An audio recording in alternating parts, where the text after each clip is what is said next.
Do you have experience with autism and anxiety? I've recently experienced quite a bit of anxiety due to some significant destabilizing things in my personal life. So in this video, I'm going to share my experience with anxiety and how I leveraged my systematic, structured, logical brain to manage that.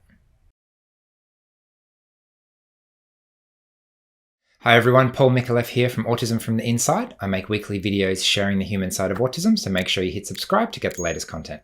So, autism and anxiety. You may be aware that anxiety is an extremely common experience within the autistic community, which kind of makes sense. There are lots of things in everyday life that could potentially be stressful or anxiety-provoking. Things like social anxiety and the stress of interacting with other people who may not understand you. Or maybe the anxiety of having to manage difficult sensory environments. There's one thing that all of these have in common, which is essentially lots of unknowns coupled with the very real or at least somewhat likely possibility of something bad or at least unpleasant happening in the future that we have to deal with. So I had an interesting experience recently dealing with a huge amount of kind of general background anxiety, not from a situation or anything in particular, but just because there are a lot of really big things changing in my life right now. And these kind of big transitions like moving house or getting a new job, going to a different country, starting a new relationship, these kind of really big things inevitably come with a lot of unknowns, even if the change is something that's quite positive overall. So in everyday life, I don't normally experience that much anxiety, which I feel like is quite uncommon from speaking to the experience of others. But recently I've noticed a very strong new sensation that I'm not all that familiar with. Sometimes it's hard to differentiate feelings from each other, but recognizing patterns in our experience and naming them to give them meaning and context is a powerful emotional intelligence tool. So with that in mind, first, I should start off by describing what I mean when I say anxiety, because I'm not using it as a diagnostic label. I'm not a psychologist. I'm not in any kind of medical profession. I am mostly concerned with how I am managing my own body and my own emotions and my own life. And the question of, is what I call anxiety exactly what someone else has defined as anxiety, is not really that personally important to me in this situation. My goal in naming how I feel for myself is so that I can begin to start recognizing it when I feel it and develop self-awareness around questions like, how long does it last? What kind of intensity does it have? When am I likely to feel it? And the biggest question overall, what does it mean and what should I do? The feeling that I've started labeling for myself as anxiety, it's a little bit hard to explain, but it's like there's this really uncomfortable tension in my entire body. I want to get rid of it somehow, but I can't. My stomach is all twisted and uncomfortable. My muscles are all like tingling and aching, almost like they're a little bit tired, but also at the same time like they've got too much energy. Basically, I feel terrible, unpleasant, uncomfortable, and I have a strong desire to actively do something to make it go away. It's like a stuck kind of feeling, and there's nothing specific that my body wants to do. So if I can't make it go away, my next instinct is to just wait it out.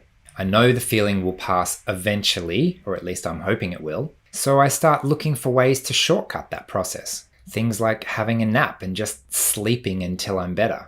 Except that doesn't work either because I'm not actually tired. I've already had plenty of sleep. And if I try to go to sleep and can't go to sleep and lie awake wishing that I could go to sleep, but am getting more and more anxious because I want to go to sleep, but I can't go to sleep, and that's stressing me out even more. So then I try and distract myself mentally by deep breaths or trying to calm down or just trying to relax my body in the hope that it will eventually zone out. But all of that takes a huge amount of energy and ultimately adds to the whole overwhelming experience.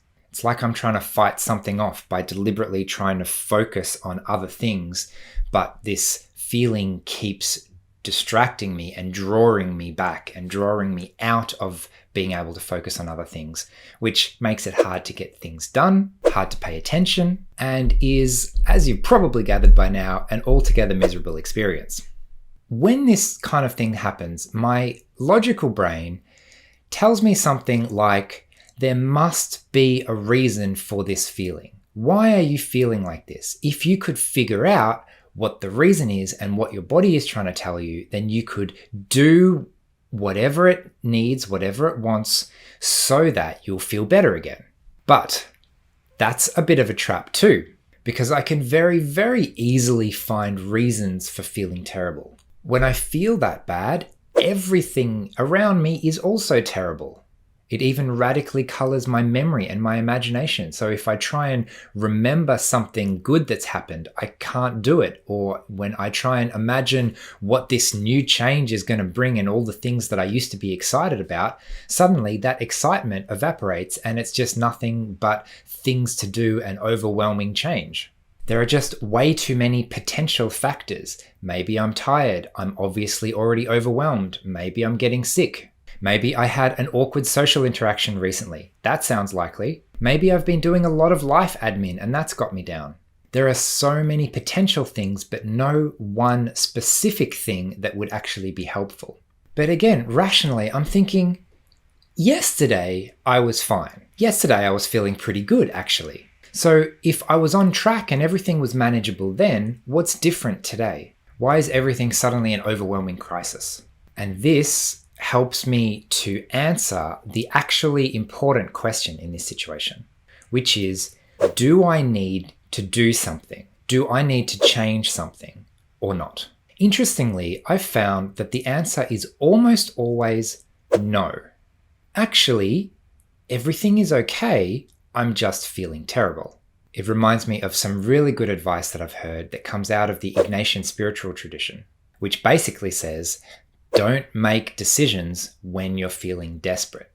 When you're feeling good and you've got a clear head, then check in with yourself about what you really want and make a decision based on that. And then later, when things start getting really tough, you're feeling desperate and overwhelmed, instead of changing your mind, hang in there.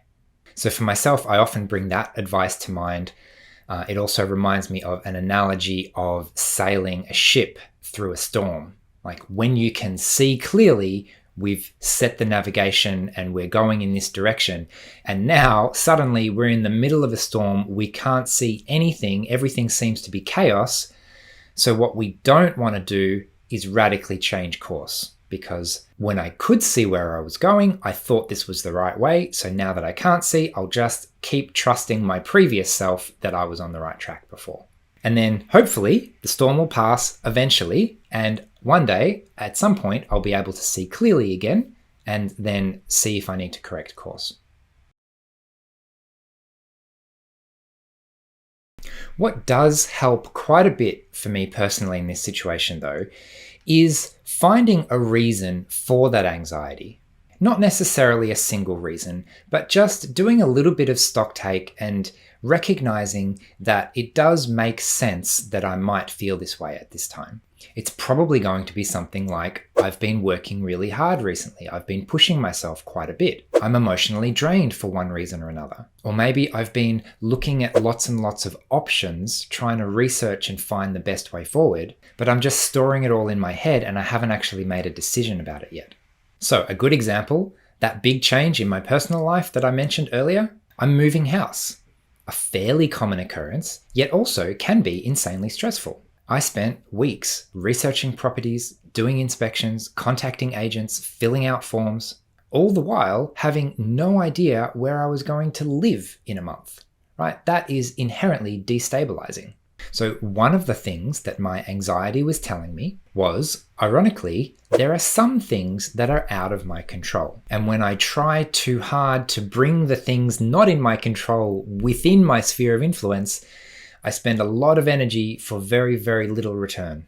And so a couple of times in the process, one of the things that helped my anxiety the most was to let go of those things that I couldn't control and stop trying so hard to manufacture an outcome when, as uncomfortable as it is, I just have to wait and see what happens. Interestingly, another very predictable cause of this exact same sort of general background anxiety feeling seems to be my migraine medication. My doctor gave me these little pills that I'm supposed to take if I feel a migraine coming on, and they're supposed to prevent it. And I've noticed that they predictably leave me with this intense, horrible anxiety feeling for about 12 hours before it slowly dissipates.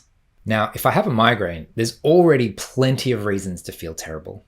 So in the beginning, this additional feeling wasn't all that distinct. But now that I've recognized the pattern, I know why it happens, and if it does happen, I also know how long it will last, which helps immensely. There's nothing worse than not knowing and essentially worrying that this feeling is going to last forever. That kind of thinking is perfect fuel for anxiety.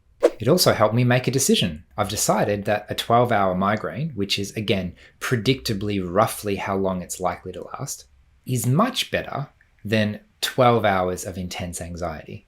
At least the migraine seems to perform some kind of resetting function in my brain, in that by the time it does clear up, I do tend to feel better and more refreshed and reset in some kind of way. So up until this point, I've mostly been talking about developing self-awareness, which is the first core emotional intelligence skill set. But the next question is, what can I do to manage it? Unfortunately, in a case like this, there's not a lot I can do, but there are a couple of little things to consistently make it a little bit better and easier to manage. The first thing is not making it worse by avoiding unnecessary emotional feedback loops. For example, feeling anxious about being anxious makes you feel even more anxious. Which means, ironically, if I try too hard to make my anxiety go away, I will actually increase it, because the ineffective nature of my strategies lead me to spend all of my energy and feel even more overwhelmed and hopeless. So counterintuitively, if I accept the anxiety, I recognize that it is there and it does feel terrible, and that's just how things are at the moment, then that actually helps significantly, because it avoids any unnecessary additional negative emotions about the anxiety. Is there anything I can do to actually help myself feel better? Again, not much, there's no magic solution, but one of the things I know it helps at least a little bit is external distraction. Watch a movie, talk to a friend, listen to some engaging music or a podcast or something. If I take the anxiety and the overall terrible feeling in general as a sign that my body is overwhelmed and tired and needs a break, then I have to think, what would some self-care things be in this moment? What would be nice? What would be fun? What would be a break? What would be relaxing? What would give my body a little bit more energy, or at least reduce some of that stress? Notice I keep saying some of the stress, reduce some of the stress, make it a little bit better. I found this frame of mind really helps me to get the best of both worlds, because it allows me to look for things that will help me to feel better, and at the same time not imagine that any one of these things is going to work perfectly and I'm going to feel fine. It means if I start listening to some music and it's not really working and I still feel really terrible, that's okay. I tried something. I don't get additionally frustrated that my strategy didn't work. Anyway, I should probably leave it there for today. I recognize that everyone's experience of anxiety, or what we call anxiety, is a little bit different. So I'm curious to hear if you resonate with my experience, or if your experience is quite different.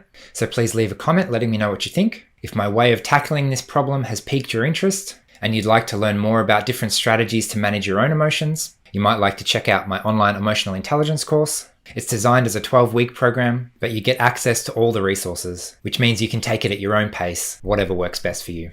You can find more information on my website, or send me an email if you've got any questions. There's also a 30-day money-back guarantee. So if you're unsure and you just want to try it out, that's fine too. Okay, well, I'd better leave it there for today. I hope you've enjoyed this video. Thanks for watching, and I'll see you again next week. Bye.